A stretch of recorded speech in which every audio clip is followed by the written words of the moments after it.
Do you like the metaverse? Because I like the metaverse, and I'm really excited that Virtua's Cardano Island is sponsoring this episode. Cardano Island is one of those projects I'm excited to have in our ecosystem. There are small, medium, and large plots, also condos, plans for 4 main sections, different zones and districts, fan caves to display NFTs, 6 different land resources, land bots, non-player character slots, slots for our Cardano Summit 2021 NFTs, other games, and lots more features. I bought a large plot on Cardano Island, and I can't wait to be on my land to see what this becomes. Check out cardano.virtua.com or click the link below. It seems to be often true in life that the greatest opportunities lie in information asymmetries. When you're on the good end and you know something a lot of people don't, that's usually an advantageous place to be. This was actually a big part of my bet on Cardano. As soon as Ouroboros was unveiled, it was obvious that there would be a giant gulf between chains that required slashing, like Ethereum 2.0, and this new thing, Ouroboros. More importantly, it was also obvious that a lot of the crypto space was so deeply enamored of Ethereum that they wouldn't understand even the possibility of a non-slashing proof-of-stake chain until it was too late. Now it's 4 years later, and they still haven't exited that unknowing side of the information asymmetry. Ready? Let's go.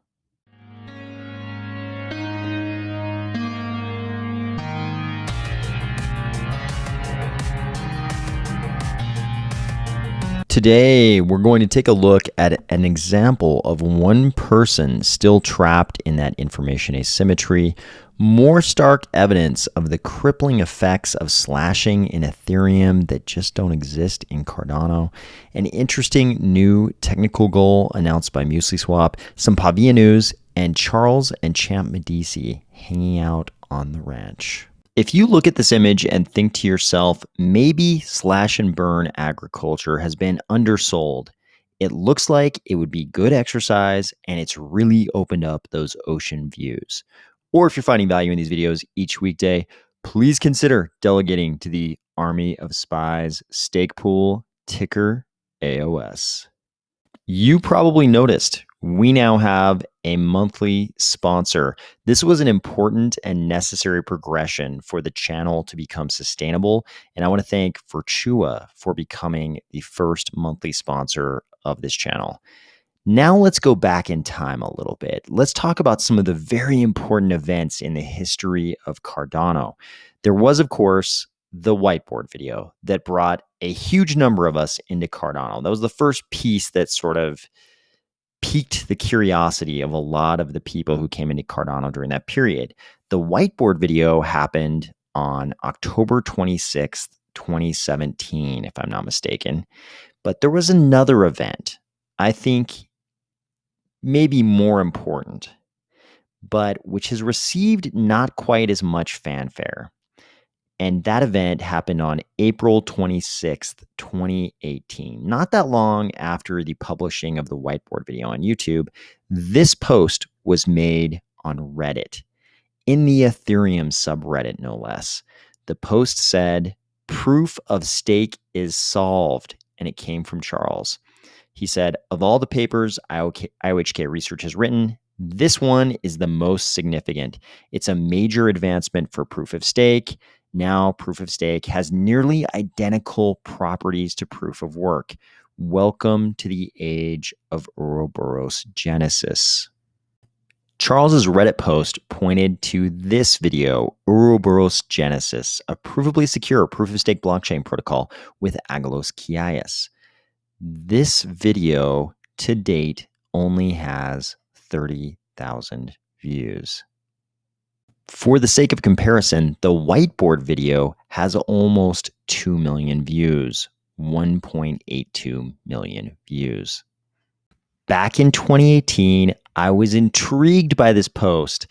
I knew that Ethereum was moving to proof of stake, but I didn't know how long it would take Ethereum to get to proof of stake.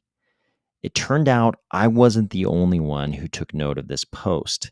The big response came from Vitalik Buterin. And you can see there was a lot of back and forth between Vitalik and Charles, and they differed on exactly what Cardano had accomplished here. Of course, Vitalik thought that a lot less had been accomplished than Charles thought. But what was undeniable, even at that time, was that Cardano was launching something new. This Ouroboros concept of how proof of stake should work was different. And it turned out this was the launch of a proof of stake concept, a proof of stake system that wouldn't require slashing like Ethereum 2.0 would. What we didn't know then was that Cardano would launch decentralized staking years before Ethereum would get around to it, and Ouroboros would work flawlessly without slashing. At this point, a logical person would probably think, okay, so there was an information asymmetry back in 2018 when Ouroboros was unveiled and Ethereum was just sort of talking about proof of stake. But after Cardano, proof of stake had been up and running on a decentralized basis for some number of years, surely then even the Ethereum maximalists would realize that proof of stake can work without slashing, and they would start asking questions about why there's slashing in Ethereum. Unfortunately, you would be wrong to be that logical. Here we are in August 2022, and notable Ethereum enthusiasts like this one right here with 67,000 followers are still making posts like this.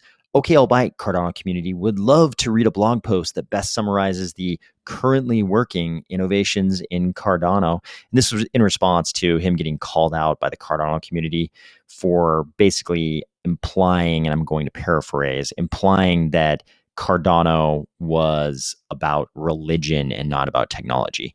Rick McCracken responded with two items, two totally separate items, and an indication that there was a lot more.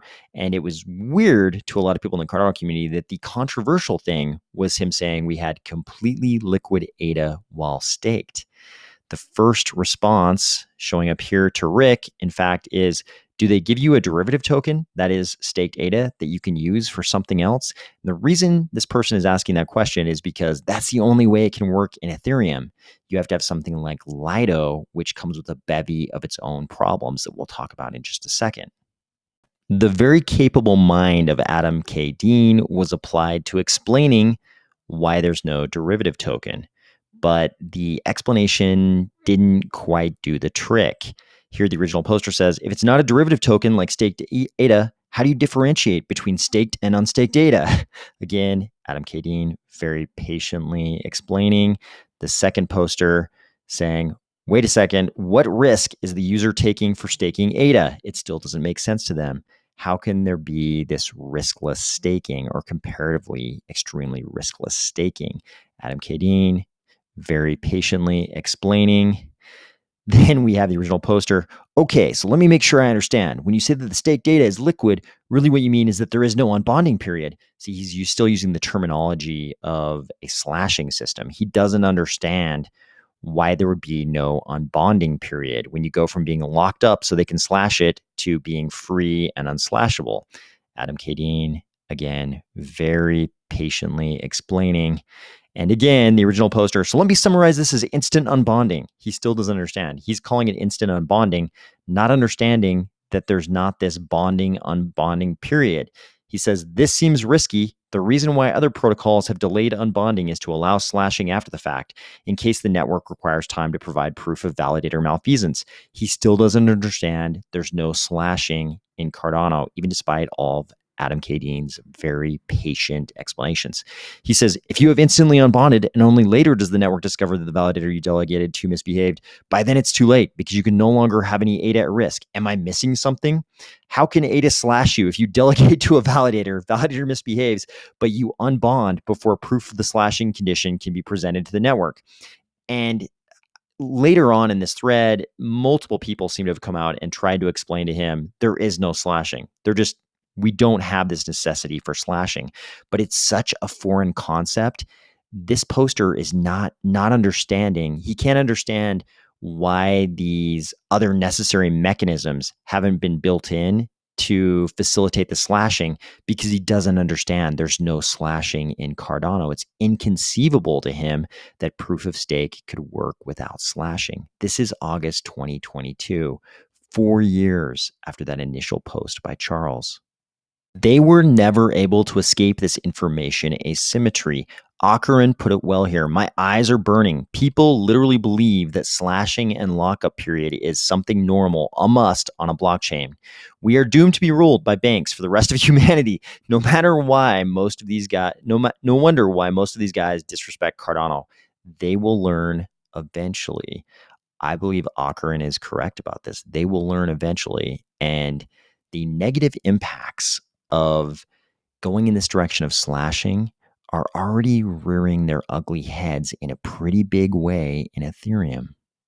As we've discussed previously on this channel, Ethereum's development toward illiquid staking was obviously untenable, and it necessitated the rise of something like Lido, because people were definitely going to want to stake, to delegate, and they were also simultaneously going to want to do all of the fun DeFi degen stuff they were used to. So you were always going to get a Lido. I think So Bizarre summed up one of the big negative implications of this phenomenon with this post. I thought ETH 2.0 was peak decentralization and other chains are centralized garbage. And then he points out that we now have a Nakamoto coefficient in Ethereum of 4. 4 entities control 51.7% of the validation, whereas in Cardano, that number is 22 different entities, mostly community members. And you can see down here, he posts this little chart from Nansen showing that Lido controls 28.1%, Coinbase, another 9.4%, Kraken, another 9%, Binance 5.2%, for a whopping 51.7% control of the validation. Those are all institutions. This is an institution providing a staking derivative instrument. Coinbase, institution. Kraken, institution. Binance, institution. Then we come down here to Cardano. And what we see is 22 different pools, many of them community pools. You have to go out to 22 parties, not just 4, to get over that 50% mark. But not only is the decision to go with slashing crippling decentralization in Ethereum proof of stake, it's also doing exactly what it's supposed to, and that's slash people's holdings. Here, Stake with Pride reminds us that ETH slashings are happening about every 2 weeks, and the penalties double after the merge. Mass slashings have happened, and I expect frequency and size to increase. You can track slashings with this bot. And here we have the ETH2 Rect bot. And they have an example right here where validator 13209 was slashed by validator 7929, which apparently is Kraken.com Leviathan. Even better, Stake with Pride points out this article from the block. 75 ETH2 validators got slashed this week due to a bug witnessed by Staked. According to the article, Staked is a staking infrastructure firm, and the 75 ETH2 validators were staked run. According to the CEO, Tim Ogilvy, the validators won't suffer any economic loss. The firm will fully compensate them. So if you think about this for a second, we've completely left the land of trustlessness behind here, and we're 100% in the land of trust, because the people whose assets got slashed, they were trusting that this staked entity wouldn't have these kinds of technical issues that would get them slashed. And now they're trusting that staked will actually pay them back for the money that was slashed. A commenter down here said something pretty scary. Wait till this happens with Lido and the losses are too great to be compensated. People are going to learn about the beauty of non-slashing proof of stake, but for a lot of them, it's probably going to be a very painful lesson. Over here in Cardano, it's nothing but beautiful blue skies, calm weather, and more innovation.